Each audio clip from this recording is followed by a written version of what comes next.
Bonjour, bienvenue.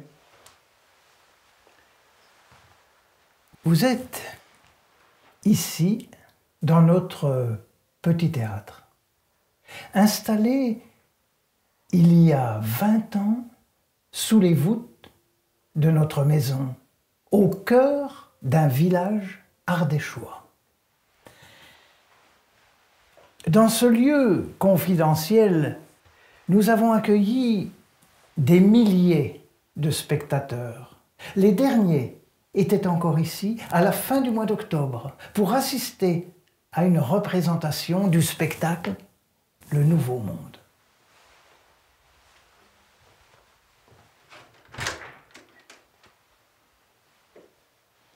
Malheureusement, comme tous les autres théâtres, nous avons dû fermer à la fin du mois d'octobre.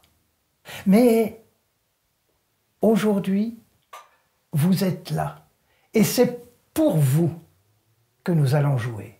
Approchez, approchez, suivez-moi. Ce spectacle s'appuie sur un banquet inspiré de Platon qui s'est tenu au théâtre antique d'Alba la Romaine le 11 septembre 2020. Vous allez le découvrir un peu plus tard, après le préambule. Tu es prêt, Manuel? C'est bon.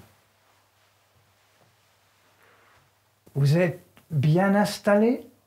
Je peux commencer?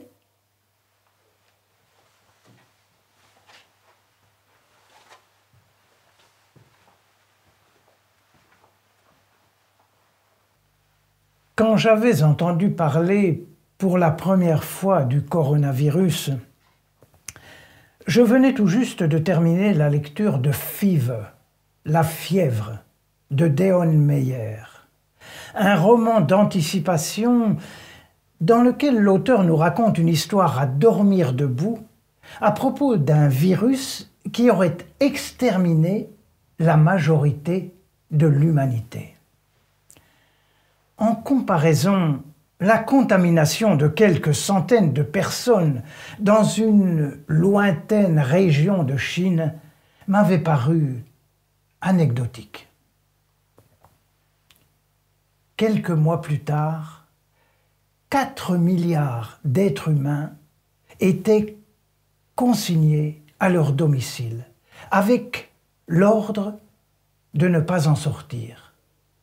La réalité avait rattrapé la fiction. Et si les pertes humaines étaient moins importantes que dans le livre de Deon Meyer, cela tenait uniquement à la moindre virulence de l'agent meurtrier. Pour le reste, on était incapable d'enrayer la propagation du virus et tout aussi incapable de soigner ceux qui l'avaient contracté. Ce qui revient à dire que dans le contexte de la mondialisation, à la vitesse et à la fréquence où l'on se déplace, un virus au spectre plus large pourrait tout aussi facilement que dans l'histoire à dormir debout de Deon Meyer exterminer la majorité des humains. Je crois que si l'on ne garde pas cela présent à l'esprit et si l'on n'intervient pas le plus vite possible sur les facteurs qui ont généré la catastrophe, la réalité sera plus terrible encore que la fiction. Car peut-on ignorer que ce virus, de même que la plupart des fléaux qui obscurcissent notre avenir, est la conséquence directe de nos agissements? On a beaucoup entendu dire que cette épreuve avait valeur de dernier avertissement et qu'il était impératif qu'on change de modèle de société et qu'on modifie radicalement nos comportements. On l'a répété sur tous les tons, des voix venues de tous les horizons de la société, une belle unanimité qui donnait à penser que, oui, enfin, on allait mettre un terme à la course au profit et au saccage de la planète. Oui, enfin, on allait donner une chance à ceux qui viennent après nous, enfants, petits-enfants, et plus si on se mettait tous à réfléchir et à agir dans le sens du bien commun. Malheureusement, dès que la pandémie a reflué, les voix qui chantaient l'espérance d'un monde nouveau sont devenues inaudibles, étouffées par les rugissements de la reprise inconsidérée de l'activité.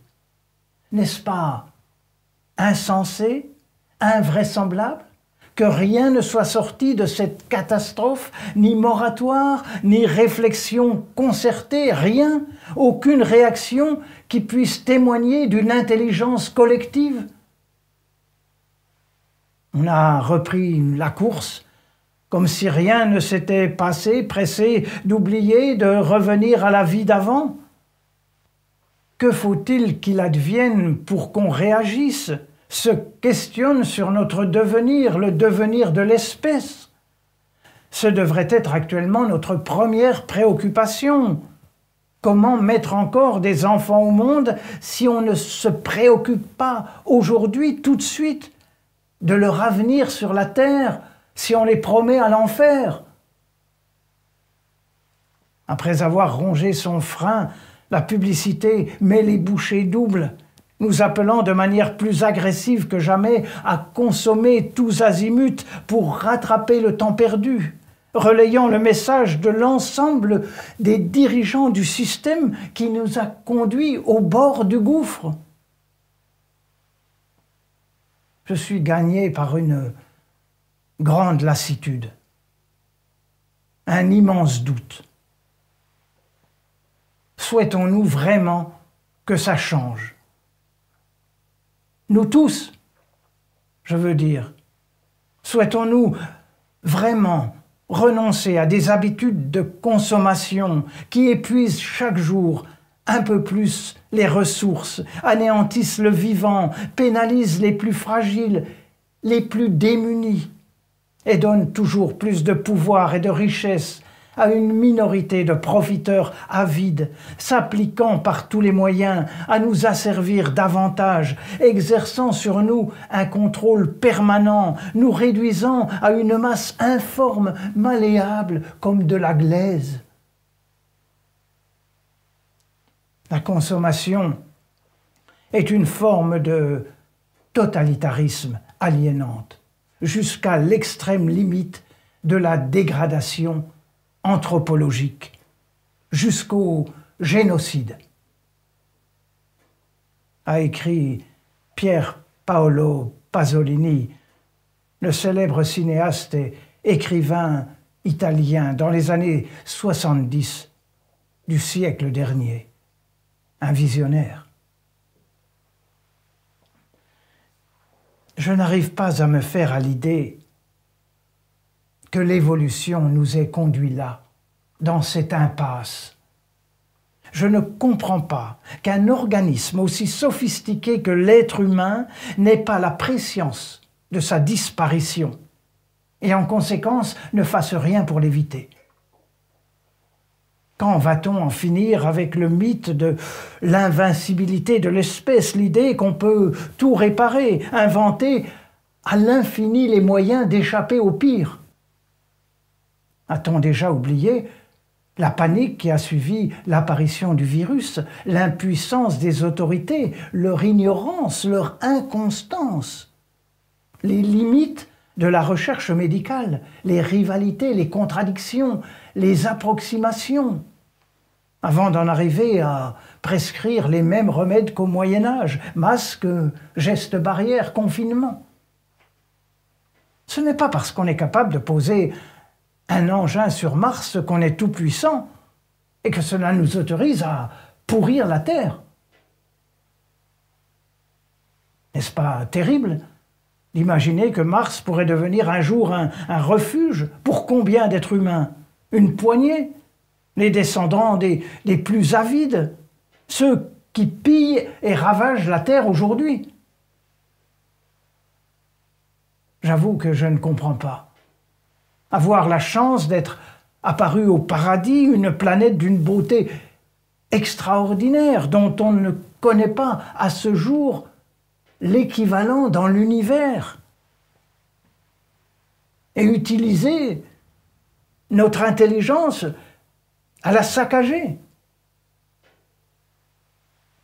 Ne devrait-on pas au contraire la choyer, lui vouer respect et reconnaissance, considérant qu'on lui doit tout, la vie et tout ce qui est attaché à notre existence? Comment peut-on l'avoir oublié?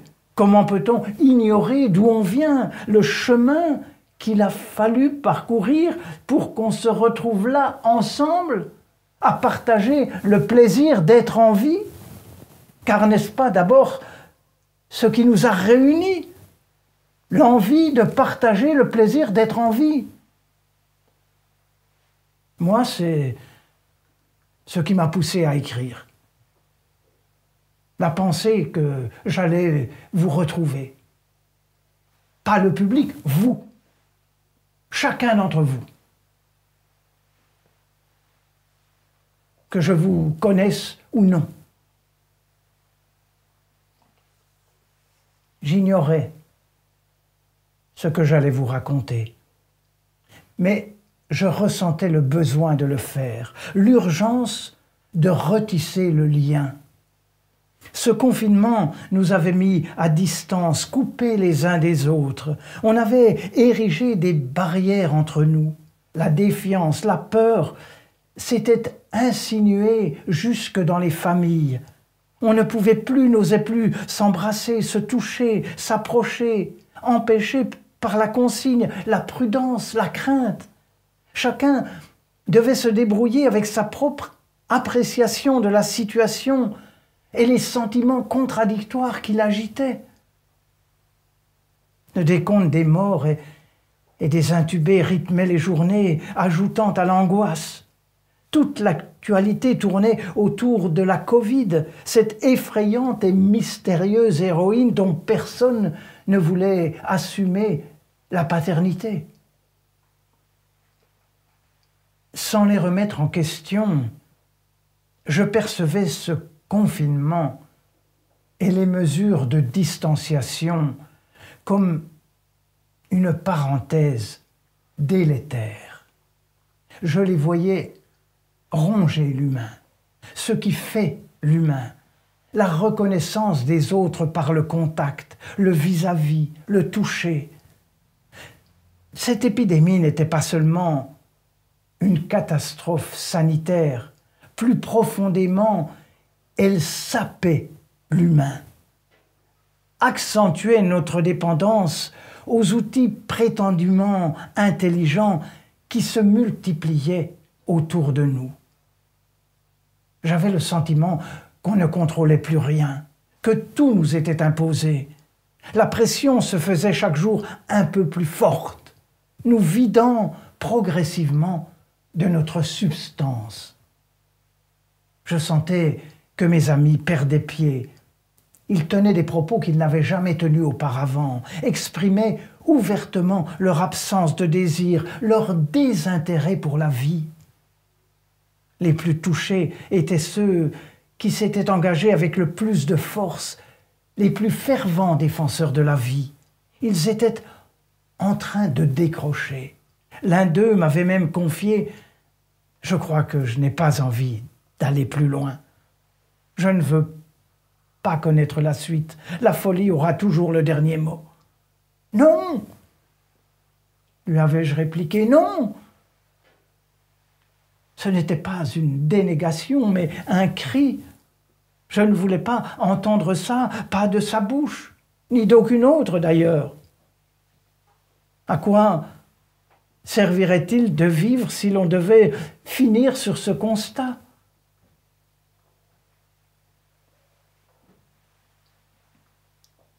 Un an plus tôt, je m'étais retrouvé à l'hôpital. Phlébite et embolie pulmonaire. « C'est grave ?» avais-je demandé au médecin. « Ça peut être fatal », m'avait-il répondu laconiquement. La mort ne m'avait jamais approché d'aussi près. Elle avait rôdé pendant plusieurs jours autour de mon lit. Puis elle s'était éloignée. Mais elle avait laissé son empreinte. Je n'arrivais pas à m'en débarrasser. Aussi, je m'étais demandé si ce n'était pas pour moi le moment de partir. Qu'ai-je encore à faire ici qui justifie que je reste? Qu'ai-je à faire d'important, d'essentiel? Bien sûr, il y a mes proches, l'amour qui nous unit, mais il faudra bien qu'un jour, la fatigue s'était emparée de moi, une fatigue meurtrière. Si je ne luttais pas, elle allait m'emporter. Mais avais-je envie de lutter? Avais-je envie de m'accrocher à ce monde merveilleux, malheureusement régenté par les plus pervers? Je n'avais cessé de le dénoncer. En vain, ma voix ne portait pas plus loin que le bout de mes chaussures. À quoi bon insister? Dans le demi-brouillard de ma conscience en partance, j'avais refait le chemin qu'avaient parcouru mes ancêtres, du proconsul, un chimpanzé ayant vécu il y a 20 millions d'années, à mon père et ma mère, disparus au siècle dernier, en passant par toutes les espèces d'homos qui avaient participé à notre avancée, de la découverte du feu à la naissance de l'imaginaire humain. C'est le mot qui m'avait réveillé, humain. Il avait fallu que je me retrouve aux portes de la mort pour en percevoir la vraie résonance, mesurer la distance qui le sépare de la nature biologique de l'homme et l'effort qu'il faut faire pour s'en rapprocher. Manifestement, ceux qui exercent leur domination sur le monde ont choisi de n'en faire aucun effort. L'humain ne les intéresse pas, ni pour eux, ni pour l'ensemble de l'espèce. Ils préfèrent cultiver la barbarie. C'est le terreau sur lequel ils prospèrent. Il ne faut donc pas s'étonner qu'il y ait une telle ressemblance entre le proconsul et les chefs d'État des pays les plus influents, tous des mâles dominants dont les premiers réflexes sont de pisser aux quatre coins de leur territoire et de gesticuler pour effrayer leurs voisins. Un comportement qui les renvoie à 20 millions d'années de distance de l'humain. Est-ce à cela que nous sommes condamnés à faire le chemin à rebours, à les suivre sur la trace des grands singes? Mozart aurait donc vécu pour rien? Et Bach et Vivaldi? Si tu ne le fais pas pour toi, fais-le pour eux, avais-je pensé, vis pour eux, continue de t'engager pour eux, et pour les peintres de la grotte Chauvet, et pour tous ceux qui nous ont fait avancer sur le chemin de l'humain. J'avais mis mon casque sur les oreilles, relancé la musique, et j'étais revenu à la vie sur une cantate de Vivaldi.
Tout le monde était attentionné dans cet hôpital.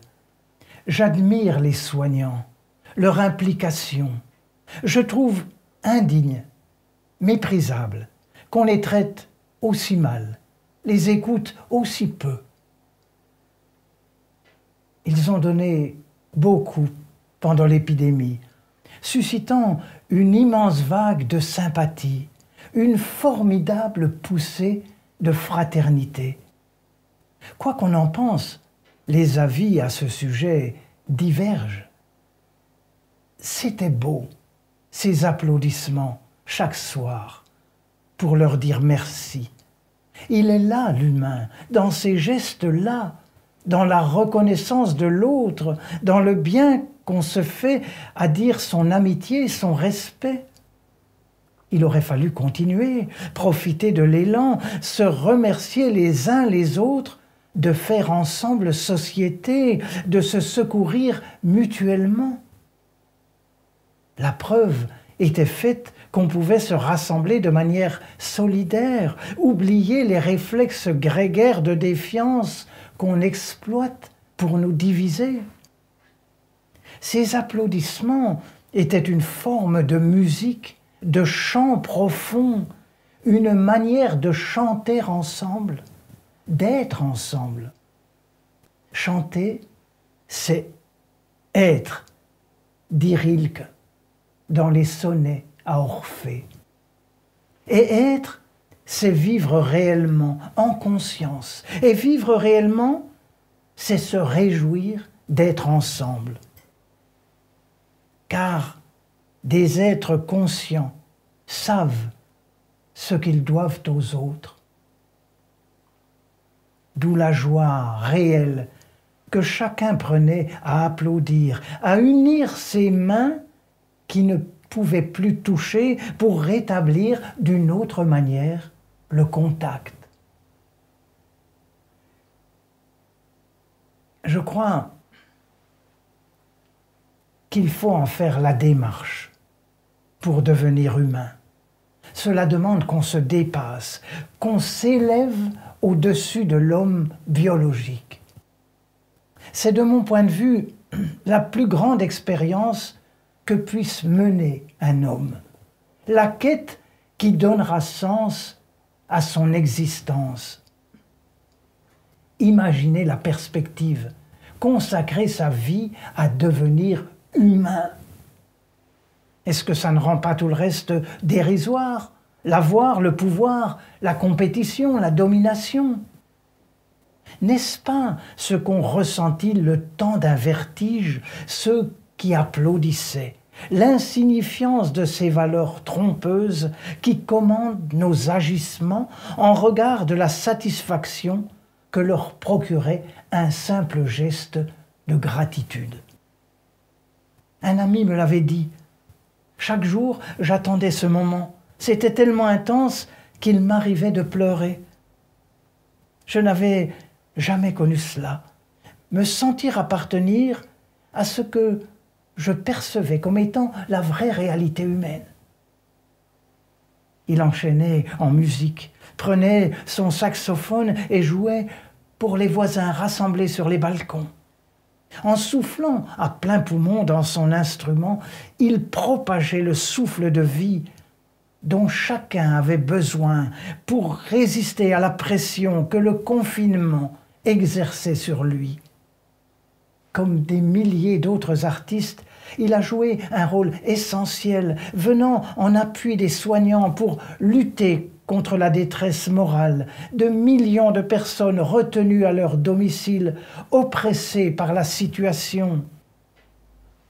L'art, dont on ne perçoit pas toujours l'utilité, avait pris soudain une place prépondérante, offrant au plus grand nombre la possibilité de s'évader, de repousser les murs, de tromper l'ennui, de résister à l'angoisse, la violence, la dépression.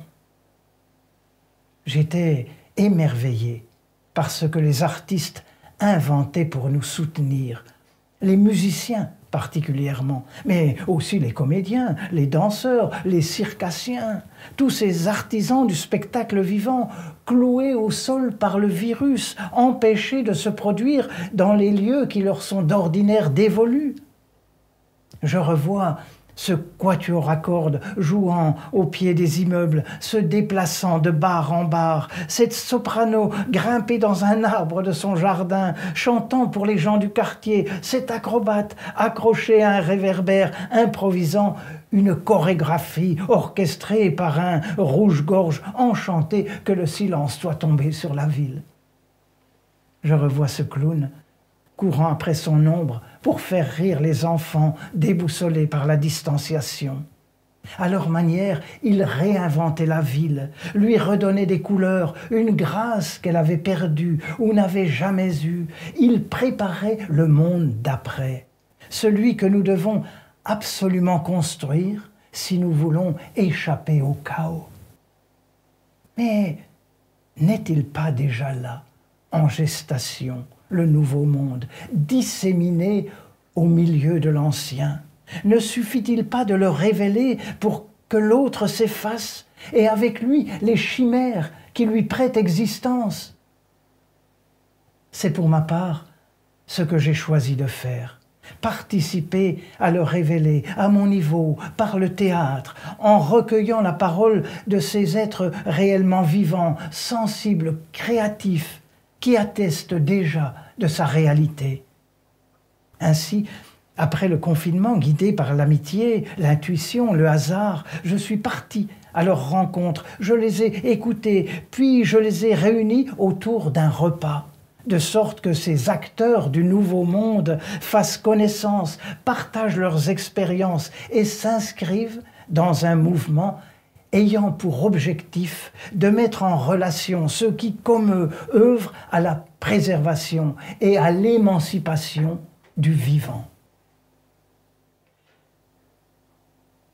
J'avais d'abord pensé dresser la table dans mon jardin. Et puis je m'étais rappelé que je devais donner une conférence au théâtre antique d'Alba la Romaine sur le thème « L'actualité de l'Antiquité dans la création théâtrale contemporaine ». Ne serait-il pas plus pertinent que j'installe ma table là, m'étais-je alors demandé. Ne serait-ce pas l'endroit adéquat pour faire circuler la parole? Le mot banquet s'était imposé d'emblée. Comment ne pas évoquer Platon dès lors qu'on réunit des convives autour d'une table dans un théâtre antique? Vous allez l'apercevoir bientôt. La première image vue du ciel depuis sa restauration. La scène avait disparu depuis l'abandon du site, il y a plus de 1000 ans. Elle reprend vie aujourd'hui avec Antoine, violoncelliste du Concert des Nations, dirigé par Jordi Savall. La table du banquet, je l'ai installée dans l'orchestra, au milieu du cercle. Le cercle est la figure par laquelle je me relie à l'univers. Et c'est à mon sens ce dont nous avons besoin aujourd'hui, nous relier à l'univers, pour nous voir d'en haut et élargir le champ de la pensée et de la conscience.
Dans le banquet de Platon, l'un des convives, Eryximachre, propose qu'on congédie la musicienne, qu'elle joue pour elle-même ou si elle le souhaite pour les femmes de la maison. Ce ne sera pas le cas ici. Chanteurs, musiciens, danseurs s'exprimeront librement comme ils l'ont fait pendant le confinement. Plus que jamais, nous avons besoin d'eux pour nous maintenir en santé et en joie. Benoît va sonner l'ouverture du banquet, puis Yves, un ami comédien, nous lira la contribution de Martin, qui n'a pu nous rejoindre, étant retenu à Casablanca.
Mes amis, je vais essayer de résumer la situation.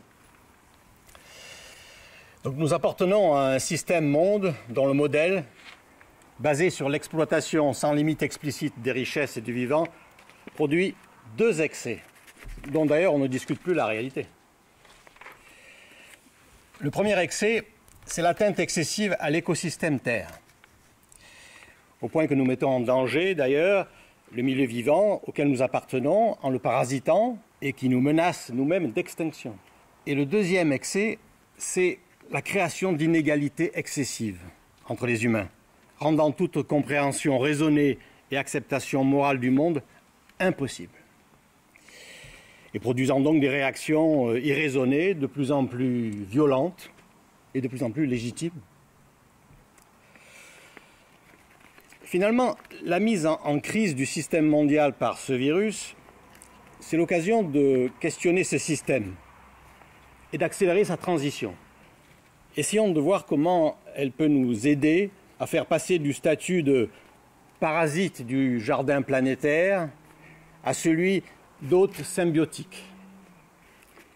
Car cette crise révèle aussi, et il faut le mentionner, un potentiel réel. Les idées et les solutions pour répondre à cette transition n'ont pas à être inventées. Non, elles existent déjà. Elles sont là, elles sont présentes et des gens les énoncent tous les jours. Les mouvements collectifs en faveur de cette transition ont déjà été produits, ont déjà produit des plans d'action et esquissé des réformes à mettre en œuvre. Des territoires et des communautés humaines se sont déjà engagés dans cette voie. Des expériences existent. Elles admettent la diversité comme nécessité et elles considèrent le local et le territoire comme l'échelle indispensable de l'action. Mais qu'est-ce qu'il manque? Qu'est-ce qu'il manque? Il ne manque qu'une chose. Il manque la volonté collective d'avancer sur ce chemin et de multiplier les expériences de transition. En ayant vécu concrètement et pendant plusieurs semaines cette frugalité, en disant frugalité, je veux dire réduction des déplacements, réduction de la consommation, réduction de l'addiction au travail, réduction de l'activité globale. L'humanité, finalement, a expérimenté certaines des conséquences attendues de cette sobriété heureuse vers laquelle il faudrait tendre pour stopper l'exploitation sans limite du monde fini dans lequel nous vivons. Par cette expérimentation, nous sommes désormais en mesure de concevoir, d'approcher et donc de dépasser nos peurs par rapport à cette frugalité. Oui, dépasser nos peurs. Nous y avons même découvert des vertus. Eh oui. Par exemple, l'intérêt pour les autres. Par exemple, l'importance du jardinage. Par exemple, le sevrage de nos addictions liées à l'effectivité productiviste. Ou l'addiction au consumérisme, par exemple. Finalement, en ayant conscience que la crise que nous vivons actuellement ne s'achèvera pas à la fin de l'épidémie, qu'elle aura d'autres implications et que nous en subirons longtemps encore les répliques, il est important, il me semble, de considérer que la réponse à ces deux excès du système actuel suppose plus qu'une transition, beaucoup plus qu'une transition. Cela demande un changement de cap clair et global, basé sur un nouveau récit, qui serait une nouvelle représentation du monde fondée sur deux affirmations. Première affirmation, l'homme ne survivra qu'en symbiose avec la Terre. Et deuxième affirmation, il ne survivra en société qu'en développant les solidarités visant à limiter les inégalités excessives et l'asservissement d'une partie de l'humanité. Ce qui nous amène à la conclusion suivante. Nos actions sont désormais mesurées à l'aune de deux critères qui fondent un nouveau système de valeurs. En quoi ce que je fais moi, contribue à renforcer le vivant et à conforter la symbiose de l'humain au sein de ce vivant? ou en quoi ce que je fais moi contribue à réduire les inégalités d'accès aux besoins fondamentaux et à renforcer les solidarités à toutes les échelles? Belle question. Pour ma part, c'est à la lumière de ces deux critères que je tenterai de régler mon action. Et c'est à l'aune de ces deux critères que je choisirai les responsables auxquels j'apporterai désormais mon soutien. Voilà les amis, ce que je voulais vous dire aujourd'hui.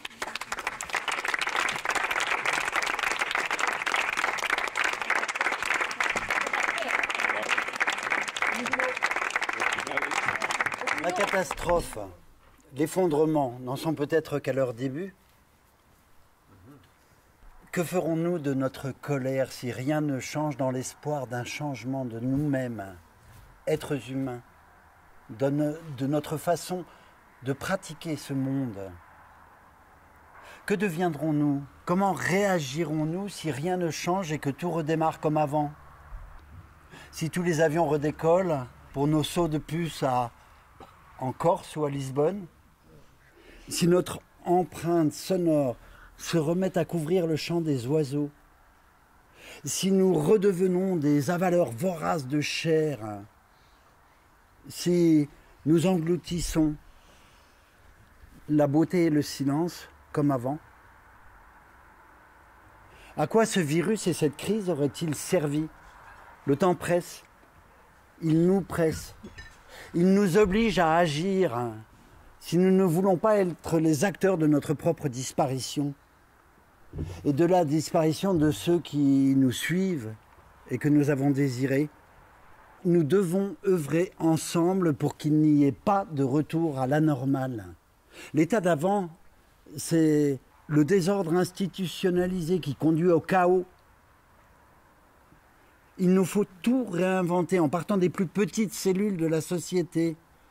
La table familiale, le quartier, le village.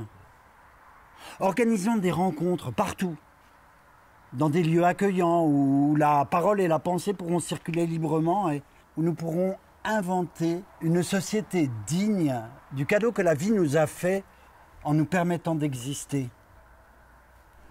C'est à nous de prendre en main notre destin,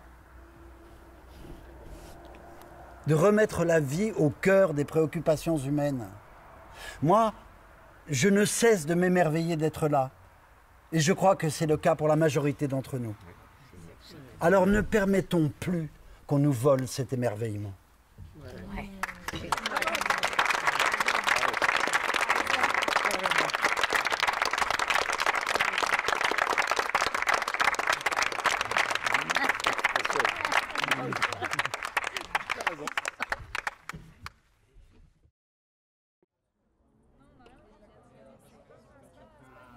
À l'émerveillement de cet ami, j'ai naturellement envie de répondre par les mots d'un ténor qui nous avait émerveillés un matin au premier feu de l'aube en interprétant le chant des oiseaux de Clément Jeannequin. Il était accompagné de 3 autres chanteurs et tous les 4 se tenaient debout sur un rocher en haut de la montagne. Pour moi, être vivant, nous avait-il dit à la fin du concert, c'est s'émerveiller chaque jour, que ce soit devant le lever du soleil, le visage de l'être aimé ou à l'écoute d'une partita de Bach. Nous sommes des êtres sensibles et nous avons besoin de ces moments esthétiques pour affirmer notre humanité. Ces moments où à la fois on se dissout et où on est amplifié, où on devient encore plus qu'on n'a jamais été. Des moments qui peuvent nous permettre de comprendre qu'il est possible de penser, de ressentir, de se comporter autrement. Et donc de changer progressivement. En disant cela, je veux seulement signifier que c'est beaucoup plus simple qu'on ne l'imagine d'être au monde. Il suffit juste parfois de fermer les yeux et de se laisser aller à ressentir le vivant, la manifestation du vivant autour de soi. Moi, par la musique, c'est à ça que je m'emploie, à développer ma propre sensibilité afin de pouvoir offrir ce moment esthétique aux autres.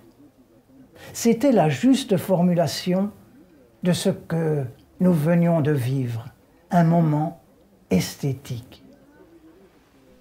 Je crois que Julien veut répondre à sa manière à ce très beau propos.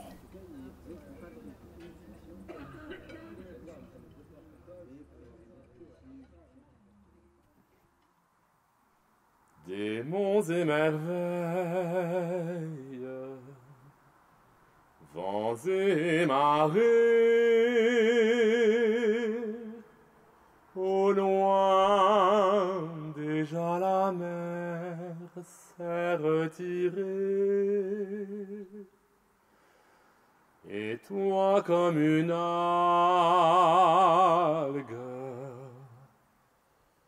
lentement caressé par le vent, dans les sables du lit, tu remues en rêvant. Des monts et merveilles, vents et marées, au loin déjà la mer s'est retirée, et dans tes yeux entr'ouverts deux petites vagues sont restées. Des monts et merveilles, vents et marées, deux petites vagues pour me noyer.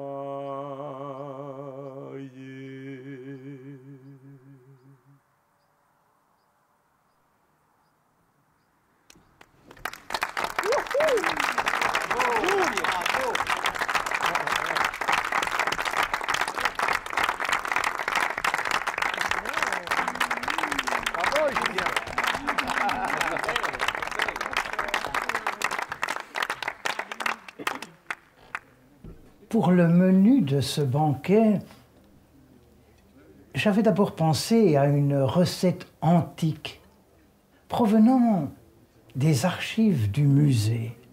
Un ragoût de porc aux abricots. J'en salivais déjà. Et puis, le rouge de la honte aux joues, je m'étais remémoré le texte de Martin, son allusion à la frugalité, rejoignant la recommandation d'Épicure dans sa lettre à Ménécée. Il faut s'habituer à manger sobrement et simplement, sans rechercher toutes ces viandes délicatement préparées. J'avais alors opté pour un plat plus simple, correspondant toutefois à l'endroit et à la saison, que n'auraient sans doute pas dédaigné les Romains. La soupe au pistou, préparée avec des légumes provenant des potagers alentours. Maintenant, plusieurs convives vont se lever tour à tour et prendre la parole. Pour des raisons à la fois techniques et artistiques liées au déroulement du banquet, nous ne les avons pas enregistrés, me laissant le soin de rapporter leurs propos.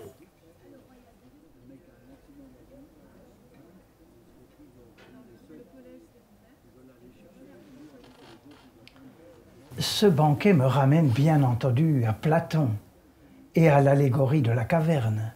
Ces prisonniers enfermés dans une caverne, regardant se mouvoir des ombres projetées par des marionnettistes, pensant qu'elles sont réelles, parce qu'elles les ont toujours vues.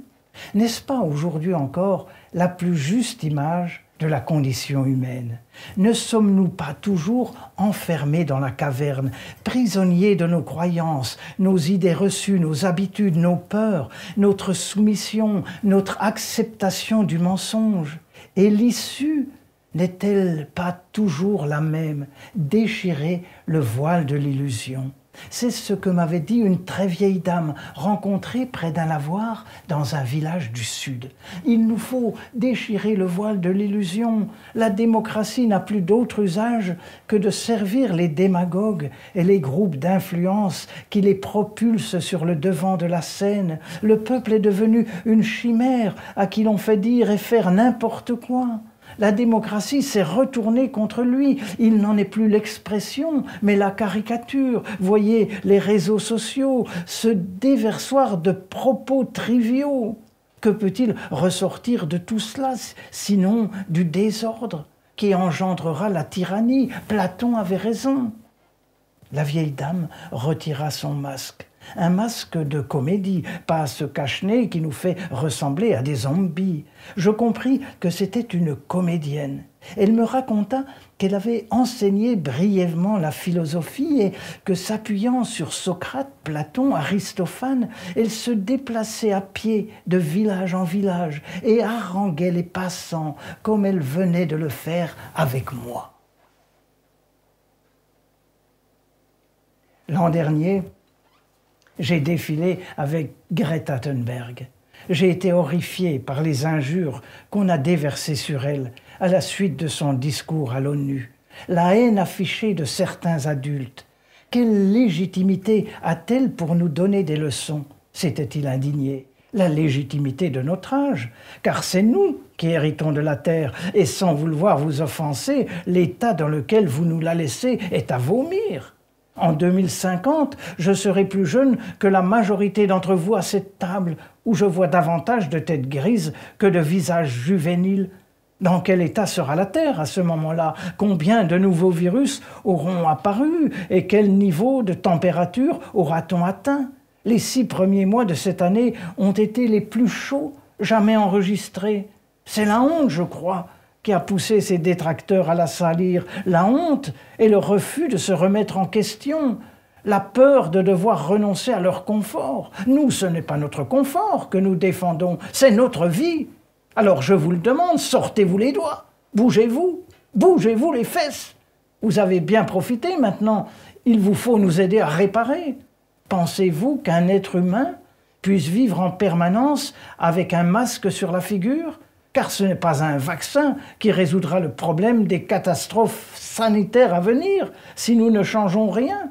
Pensez-vous qu'un être humain puisse vivre en étant surveillé nuit et jour partout où il se trouve? Pensez-vous qu'un être humain puisse vivre sur une terre devenue stérile comme un désert? Pensez-vous qu'un être humain puisse vivre chaque jour dans l'angoisse du lendemain? Pensez-vous qu'une jeune femme puisse enfanter sereinement dans le monde que vous nous laissez? Merci d'oser dire les choses ainsi, crûment. On n'a plus le temps de les enrober. Ce matin, à la radio, j'ai entendu le ministre de l'économie parler de croissance, plan de relance, milliards pour redynamiser les entreprises. À la question du journaliste qui demandait d'où sortait cet argent, la réponse retombait dans cette logique absurde de l'ancien monde. Sans croissance, pas de richesse, pas d'emploi, pas d'hôpitaux, donc pas de santé. C'est ça le monde que vous voulez? Le ministre se plaçait en garant du pragmatisme, se positionnait en rationaliste ancré dans le réel. Nul doute que s'il avait entendu les propos tenus à ce banquet, il aurait dégainé les répliques habituelles, pensées magiques, hors sol, utopiques. Si l'on considère les conséquences de ce raisonnement sur les soignants, on ne peut être qu'admiratif devant l'aplomb du ministre à faire le raccourci sans croissance, pas de santé. Comment peut-on affirmer une chose pareille, établir une telle correspondance? Comment surtout peut-on confondre ainsi les niveaux? Mettre sur le même plan la santé, donc la vie, qui représente la réalité, et l'économie, qui n'est qu'une convention, une forme de croyance collective. Si demain on arrête de croire qu'un billet de $100 a de la valeur, il ne deviendra plus qu'un vulgaire bout de papier vert. Mais arrêter de croire dans des réalités physiques ou biologiques n'aura aucun effet sur leur existence. Si demain nous arrêtons de croire dans les lois de la gravité, je doute que nous arrivions à sauter d'une falaise sans conséquence. C'est dans ce sens que Philippe K. Dick a écrit « Le réel est tout ce qui reste quand on n'y croit plus ». La croissance économique infinie dans un monde fini relève de la mystique et non de la réalité physique. La pensée magique n'est donc pas du côté que l'on croit. Nous sommes ce soir dans le théâtre antique d'Alba la Romaine, tout fraîchement restauré. Le théâtre était essentiel à la culture romaine. C'était une des façons de définir cette civilisation dont nous retrouvons les traces jusque dans notre quotidien. Les Romains n'ont pas créé le théâtre. Ils ont intégré le théâtre grec dans les jeux et fêtes dédiés aux dieux au IIIe siècle avant Jésus-Christ, à l'occasion d'une épidémie de peste. C'était un moyen nouveau pour eux de s'adresser aux dieux pour les apaiser. Comme le coronavirus aujourd'hui, la peste a fortement perturbé la société romaine, mais à la suite, elle a permis qu'elle se transforme de manière positive, car ce n'est pas un rejet qui a été opéré, mais une ouverture, une intégration, un enrichissement culturel, religieux, politique. Le théâtre est devenu un lieu de rendez-vous essentiel. Imaginez-vous, au IIe siècle de notre ère, vous rendre dans ce lieu merveilleux plus de 100 jours par an pour partager une journée de théâtre avec toute la société d'Alba et alentour. Que serait le monde aujourd'hui sans le théâtre ? Sans ce théâtre hérité de la Grèce et intégré par les Romains à l'occasion d'une épidémie de peste. Non pas que l'épisode de peste était une bonne chose, mais il a fait naître un espoir, celui que le monde peut changer à la suite d'une catastrophe. Cette catastrophe antique a laissé des traces, des cicatrices. Nous banquetons ce soir dans une cicatrice. Sans cette épidémie de peste, ce lieu n'aurait peut-être pas existé. La culture montre la voie à suivre, la culture vivante qui s'adapte. J'ai donc espoir face à l'épisode douloureux qu'est cette crise sanitaire, mais aussi cette crise de notre civilisation. La culture nous offre des moyens d'expression et aussi des solutions. Cette culture qui a été tant mise à mal cette année, cette culture qui se bat comme on le voit aujourd'hui. Alors, changeons. Ne nous résignons pas au pire. Je veux parler de ces avions qui dansent au-dessus de nos têtes, nous assourdissent, nous abrutissent. C'est tous les jours maintenant, même le dimanche, même la nuit. J'ai travaillé aux urgences durant 2 mois. Au plus fort de l'épidémie, 10 heures par jour, sous des masques qu'on nous délivrait au compte-gouttes. On manquait de tout. Les malades mouraient près de nous, sans qu'on ne puisse rien faire, même pas les accompagner, pas le temps. Et ceux-là tournaient au-dessus de l'hôpital comme s'ils avaient voulu nous narguer, une danse obscène. Vous savez combien ça coûte, un seul de ces engins de mort, le prix d'un hôpital. Vous ne me croyez pas? Allez voir sur Internet. Ça va durer jusqu'à quand? Jusqu'à quand va-t-on nous demander de rentabiliser les lits d'hôpitaux, tandis que d'autres dilapident l'argent au-dessus de nos têtes? Jusqu'à quand va-t-on continuer à s'entraîner pour faire la guerre, pendant que des gens meurent, faute de soins? Vous n'en avez pas marre, vous, de cette folie? Moi si. Le spectacle de ces pauvres gens intubés, le sacrifice des soignants, la mort de plusieurs d'entre nous m'ont vidé, anéanti. Et nous sommes des milliers dans ce cas, des milliers de soignants dont personne n'imagine le traumatisme qu'ils ont subi. Va-t-on enfin changer de comportement, se décider à se tourner vers la vie ? Sait-il dans son cockpit à quel point il a perturbé l'harmonie qui régnait dans cet endroit sublime avant son passage? Sait-il à quel point il perturbe l'harmonie du monde en répétant chaque jour sa danse de mort au-dessus de nos têtes? En devenant médecin, j'ai opté pour la vie et je n'arrive pas à comprendre qu'on puisse faire de la mort son métier.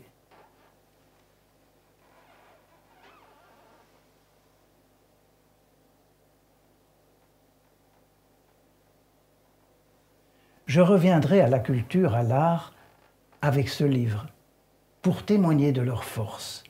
Être beau, ce sont 18 portraits de personnes de tous âges, tous milieux, toutes professions, qui ont pour point commun de ne pas être dans la norme.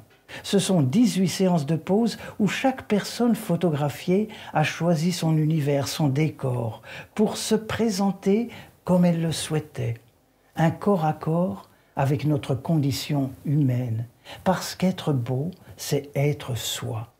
Une grande exposition des textes et des photos a été présentée au Musée de l'Homme à Paris au premier semestre 2020.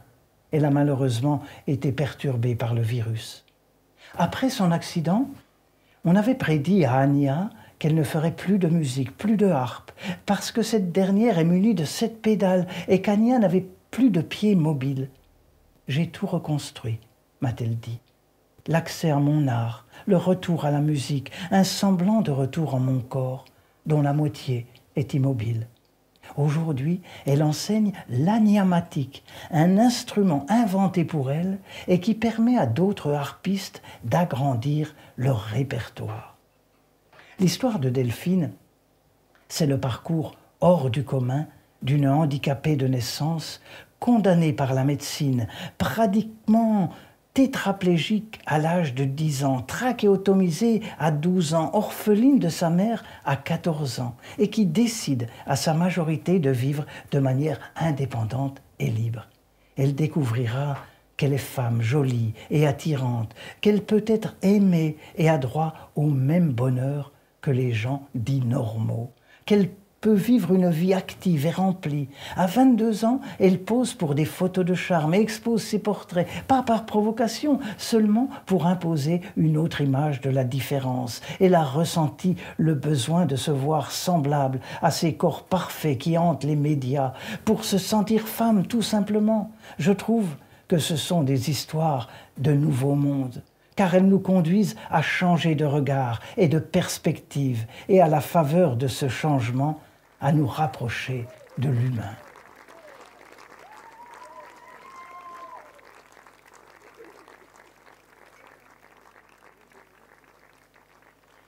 Je vais laisser un instant les convives pour vous parler de quelques rencontres que j'ai faites juste après le confinement, qui m'ont réchauffé le cœur.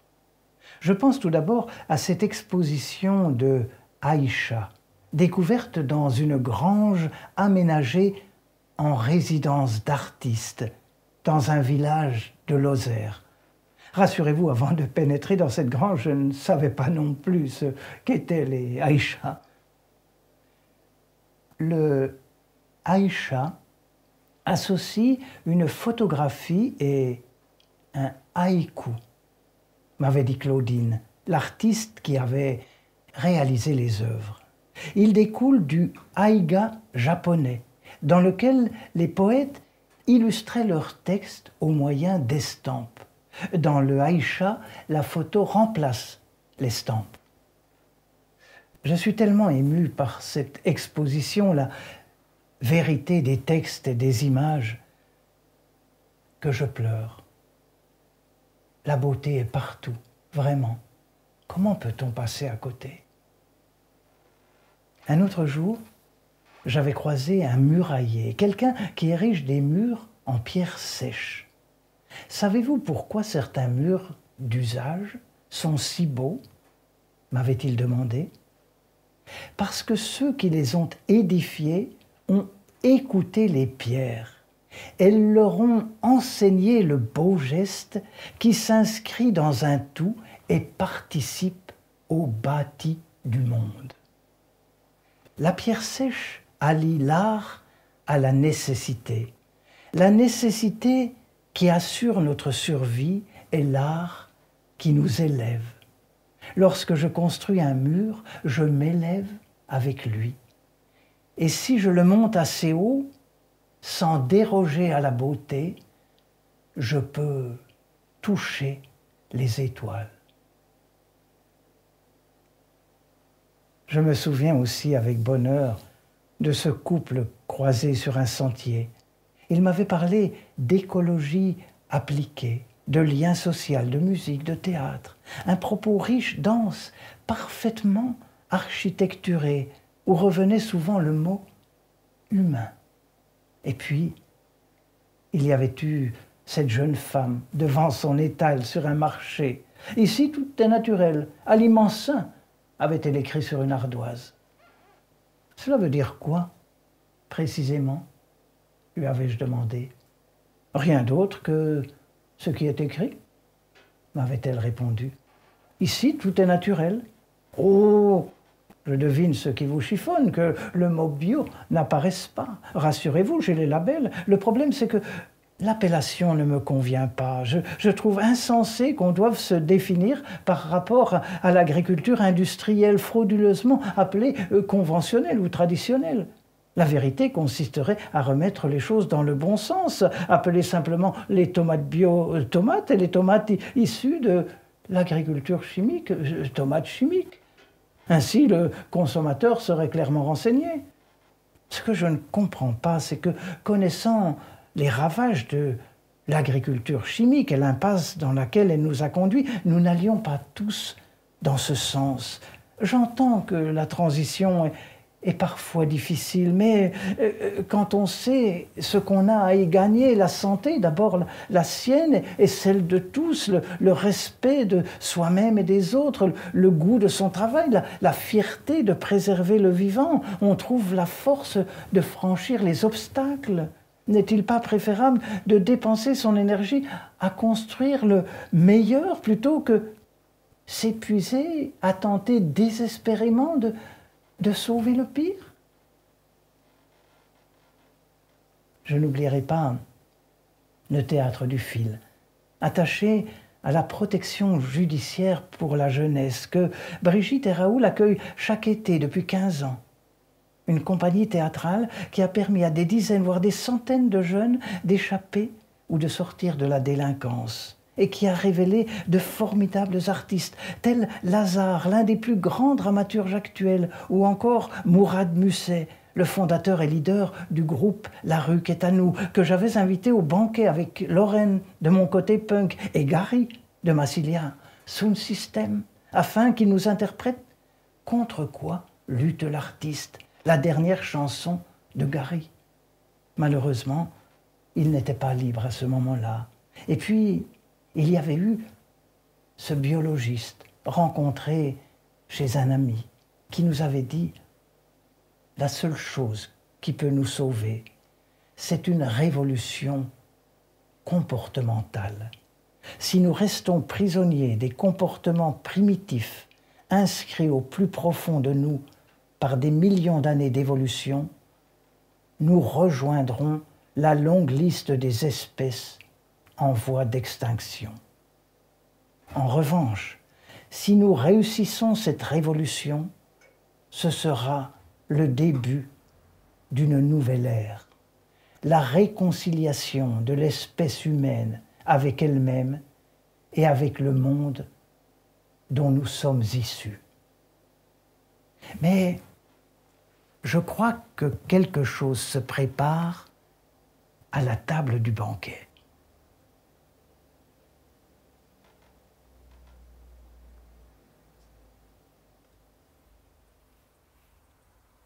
Partout courent les routes, dans les forêts, dans les déserts, tôt et tard. Les hommes vont sur ces routes.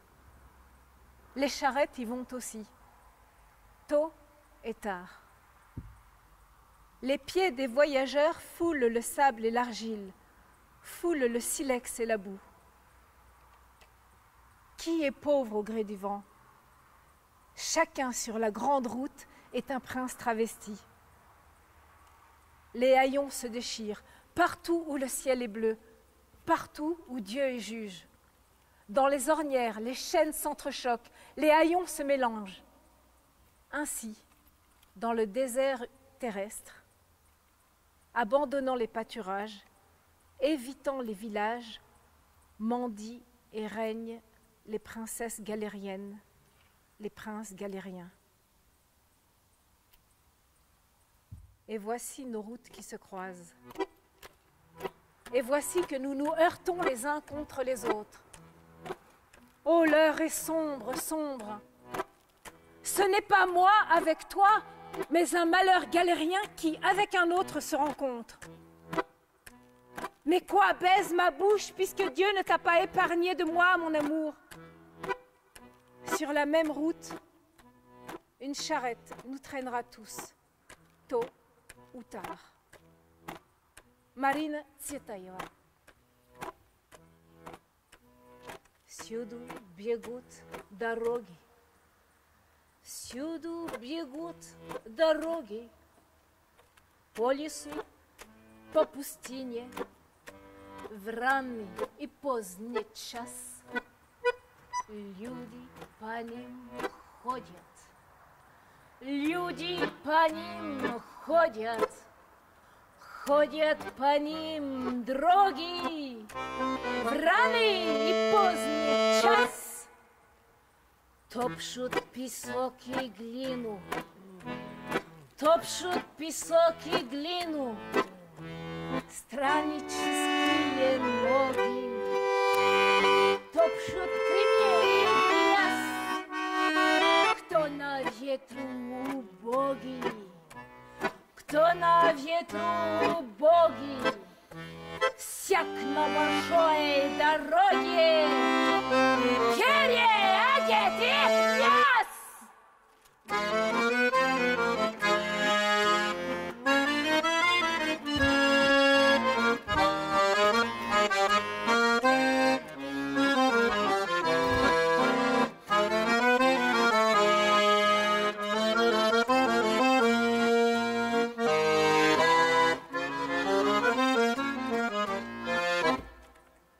Треплются их отрепья, треплются их отрепья, всюду, где небо синее, всюду, где Бог судья, сталкивает их цепи, сталкивает их цепи, смешивает отрепья, парная колея.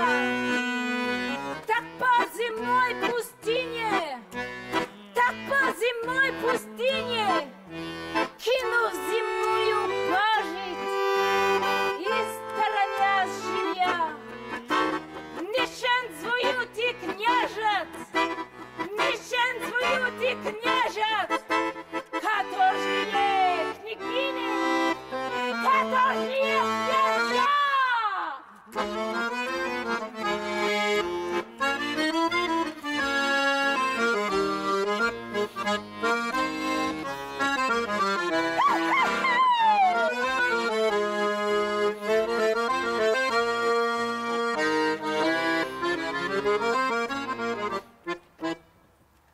Вот и сошли с дороги, вот и сошли с дороги, вот мы сшиблись клином.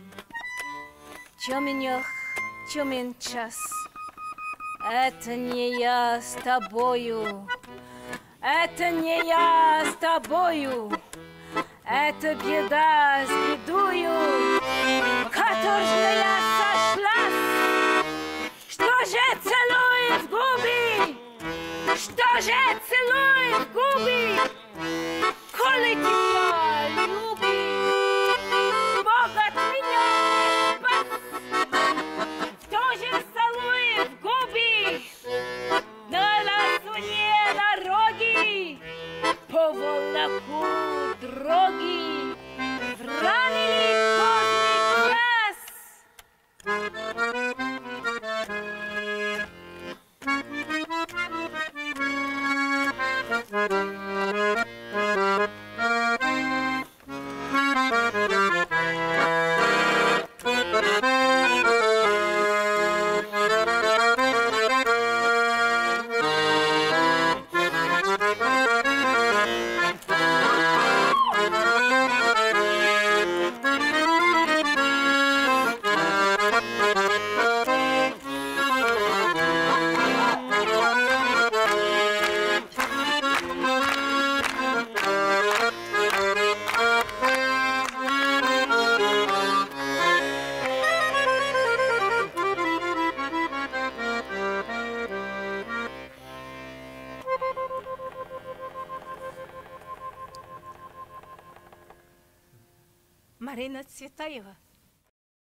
Ils sont merveilleux, n'est-ce pas?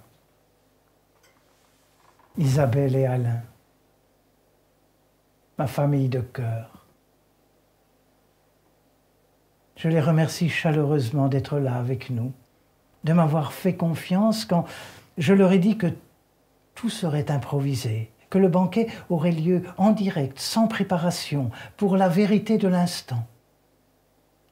Merci à tous les autres artistes, aux techniciens, aux convives, aux accompagnateurs, qui eux aussi ont joué le jeu, découvrant leur rôle au fil du déroulement du banquet. Alors qu'on arrive au final, je me pose une question. Est-ce bien une pièce de théâtre que l'on vient de vous présenter? Je pencherais plutôt pour un manifeste, un cri, la nécessité de dire et de susciter le débat à un moment charnière de l'histoire de l'humanité. Le virus est toujours là, ainsi qu'on le répète en boucle.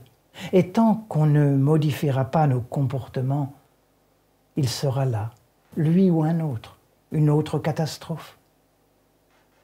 C'est pour cette raison que nous devons impérativement faire émerger le nouveau monde, révéler la multitude d'initiatives qui attestent de son existence. Là, un festival qui propose de soigner le monde, un autre de se mobiliser pour une radicalité joyeuse, de déconstruire les codes, privilèges, travail, temps, argent, mode d'habiter et d'être, un autre de célébrer les femmes qui façonnent le monde de demain, un autre encore de fédérer un réseau d'artistes et leur public autour de la transition écologique et solidaire. Là, des agriculteurs qui inventent de nouvelles façons d'exercer leur métier, là des collectifs qui œuvrent à la revitalisation de la démocratie.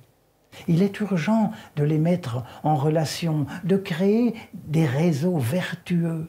Ainsi, on pourra mesurer l'ampleur et la vitalité du mouvement, croiser les expériences, les multiplier et par effet d'entraînement, précipiter l'éclosion d'une société humaine, harmonieuse, à même d'assurer l'avenir de nos descendants et la pérennité de l'espèce.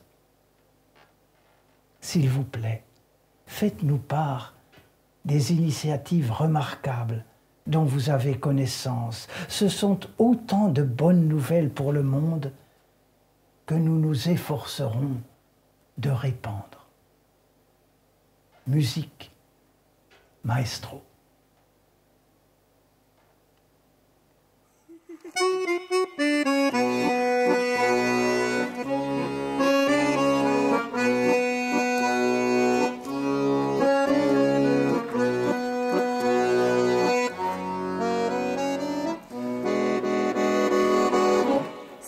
Presque au bout du monde, ma barque vagabonde, errante au gré de l'onde, m'y conduisit un jour. L'île est toute petite, et la fée qui l'habite, gentiment nous invite.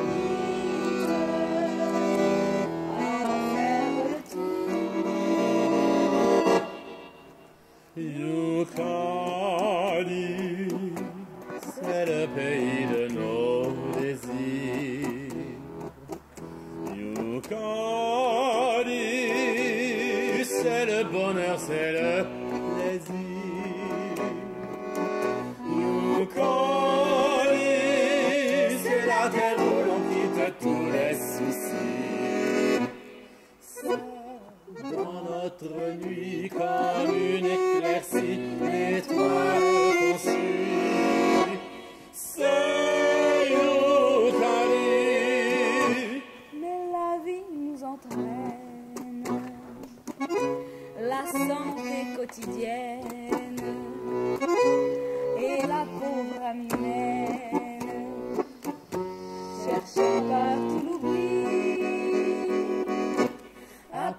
quitter la terre, se trouver le mystère où nos rêves s'opèrent en terre de Youcali. C'est le pays de nos désirs. Youcali, c'est le bonheur, c'est le plaisir. Youcali, c'est la terre où l'on quitte tous les soucis. Dans notre nuit comme une éclaircie, l'étoile qu'on suit, c'est Youcali.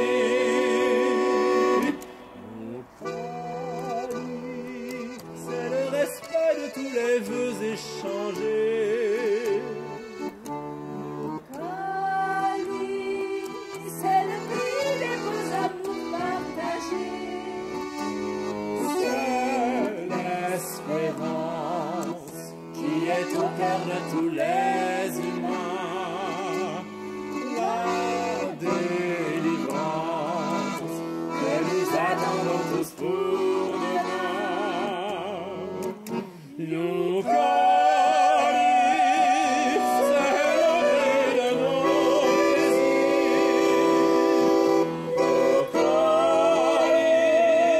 C'est le bonheur, c'est le plaisir. Mais c'est un rêve, une folie. Il n'y a pas de Youcali, mais c'est un rêve, une folie. Il n'y a pas de